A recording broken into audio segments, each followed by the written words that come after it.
everybody. Welcome back to episode 88 of Talkoffamepod podcast with your host, Kyliemontigney. I'm so excited to have on host of Just Talk with Gabe and founder of Action Magazine, Gabriel Silva. Thanks so much for coming on.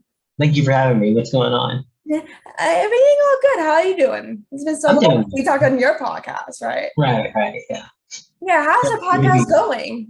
Podcast is going great. I'm on hiatus currently, about to wrap up with a new season, and we'll just see what happens. Yeah, I'm happy. Like, when will new season be out? Ooh, new season. It'll be out real soon. Oh, I'm so excited. On hiatus still, but we'll see how it goes. A couple months, it'll be out. I'm so excited. So, what made you want to start Just Talk with Gabe in the first place? All right, so we're gonna go all the way back to 2020, right? Yeah. That year. That was a crazy year. Yeah, it was. I was very bored out of my mind because I didn't have many auditions for acting. So I was just sitting around playing video games all day, and I got old fairly quickly. So I decided, you know what, I want to do something. Talked with my mom and figured out an idea. Hey, I'll just do a podcast. And so started with that.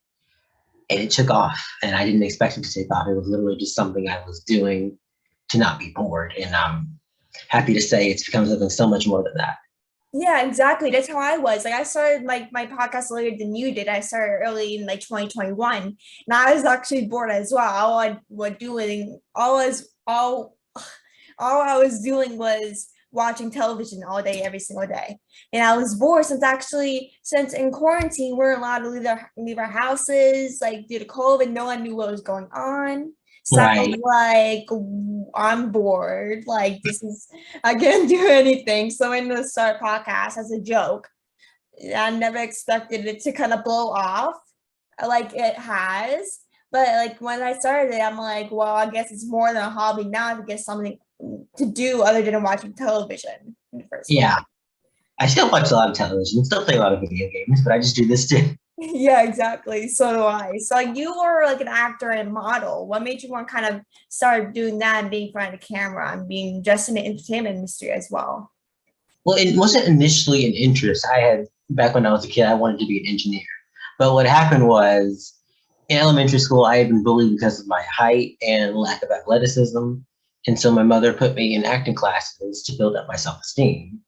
And from there, it just took off, and I decided this is what I'm going to do with my life. And been doing it ever since.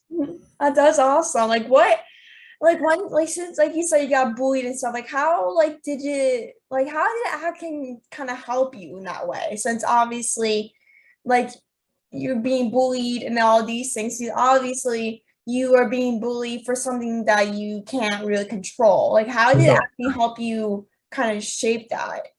Initially, it was more or less just a distraction from the negativities of bullying and everything. And then by the time I grew around 10, it would just consume so much of my life that I was just like, hey, what's the point of this anymore? I'm just going to go be an actor and have fun.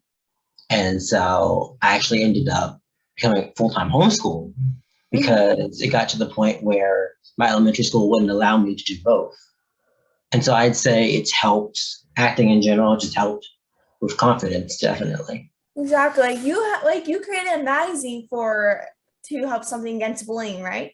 Definitely, yeah. That was the point of it, because back in California, when I was there, I realized some of my friends back home were being bullied. And so I wanted to do something to raise awareness towards the issue, and eventually that became what is that magazine. And that's awesome. Like, where can people find the magazine if they want to look into it? Because obviously you guys had me part of the magazine, and it was so amazing. Like, where can people find it?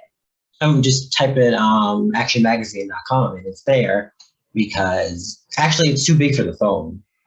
It's gotten to the point where it just crashes anything that isn't a laptop. Oh, really? Yeah, and I'm very proud to say that, considering it took off and just became something really huge. That's amazing. Like, did you ever expect it to become as big as it did? Or you just thought it was something small? I didn't know what it would become. It was just like, this is something we're going to do. We'll see what happens and go from there. And it took off in a way I wasn't expecting, and I'm happy for it. And I want to see where it goes from there. Love it. So do you, as we turn back to Just Talk with Gabe and everything, do you have a favorite guest or had an interview that kind of meant the most to you or stuck out to you the most? I love all of my guests on the podcast, definitely. But I'd say the one that really got to me the most was I got to interview my favorite rock bands called Rivals. And it was just a long shot. We emailed them. We were like, hey, do you want to be on my little podcast? Didn't expect them to actually reach back to me, but they did. And I had a blast. That's amazing. What did like? Do you have a favorite like song by them, or is this something that they said that kind of stuck out to you during an interview? Like when you talked to them? Well, what they told us was essentially the gist of it. Whatever you do in life, try to find the people you can relate with the most and stick with them. Don't do anything alone. And I guess that advice, it stuck with me definitely. That's amazing. Like you turned Just Talk with Gabe to a mini TV series talk show behind the mic, right? Right, behind the mic. We just wrapped up season 2 of that. And it's definitely a lot of fun. Switching from just audio to visual was certainly an experience, but Zoom has helped with that a lot. Yeah. We didn't even know what Zoom was a couple of years ago, and now it's just become this big thing. It's kind of fun to think about. Yeah, like what made you want to turn something more into Just Talk with Gabe? Like what is the idea to turn into something bigger than it was? Once again, just boredom, trying to figure out new things to do. And we just did it. It's awesome. So you got to be on the big screen with big stars like Ben Affleck, Zoe Saldana, and Live by Night. What was your experience working with them and being part of Live by Night? Let's see, that was my first project that I got when I was 10 years old. And I think only now have I realized as I'm older how big of a deal that was. Because back when I was a kid, it was just, hey, I'm here to play, I'm here to have fun. But it was an experience. And actually being on set, talking to Ben Affleck in between the different takes, he would take me behind the scenes and show me how he was directing and making this film come to life. And that is what inspired me to try to become a director. So that's going to be my new thing. No, that's insane. Like the first like role you get to work with Ben Affleck, like that's insane. Yeah. It was definitely an experience. And let me tell you, he's like ginormous actually. So just looking up and just like, hi. Yeah, exactly. Like you'd be like, oh, look, like not a lot of people get to work with like A-listers in their first role you ever had. Right. That's amazing. Yeah, it was definitely a lot of fun. It's a memory that I'll have forever. For sure. So you also got to be part of 2019 box office hit Godzilla King of the Monsters alongside Elizabeth Ludlow, Anthony Ramis, and O'Shea Jackman.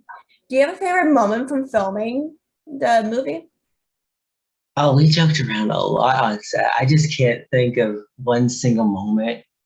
It was just a lot of fun, a great experience. I think I got to do my own stunts actually. Oh, really? Something I'd never done before.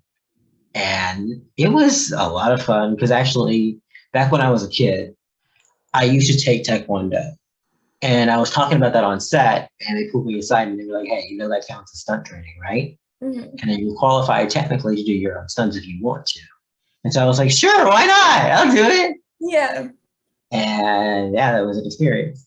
Yeah, for sure. So you recently won the 2021 Young Artist Academy Award for Outstanding Podcast Host. How did you feel on winning that award from them? We had a bet going, like we were just like, there's no way they're going to give it to me. I haven't worked hard enough for it. And it took us by complete shock, the fact that I had actually gotten the award. And when they announced it, we were just jumping up and down in the living room screaming. And it was just such an honor. Definitely that they recognize all that I have done and all that I continue to do. And it's sitting in my room somewhere, just hanging there, just like propped up there. Yeah, did you go in person or was it virtual? It was virtual. Now this year it will be live, so I'll be heading out to California to see it in person. Oh, that's amazing! You're nominated again for it, like I can safely say that yes, which is also a huge honor, just being nominated. Oh, that's awesome. So the final question is, what is some advice for people that want to be a podcast host or just be in the entertainment industry in general? In general, I would just say, don't let anything hold you back from your dreams. If this is what you want to do, I will tell you, it will take a lot of hard work. Nothing happens overnight. You may be working at this for years, but if this truly is something you want to do, don't let anything slow you down. because it'll be worth it in the end. That's for sure. That is amazing. Like, what is the best advice you've gotten as your time through the entertainment industry? Like, what was like the best advice you've gotten for people?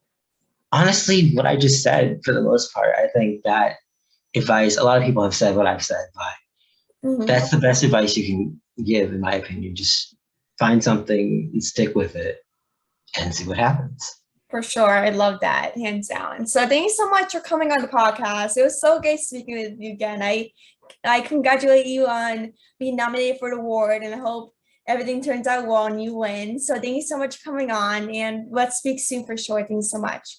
Right, thank you so much.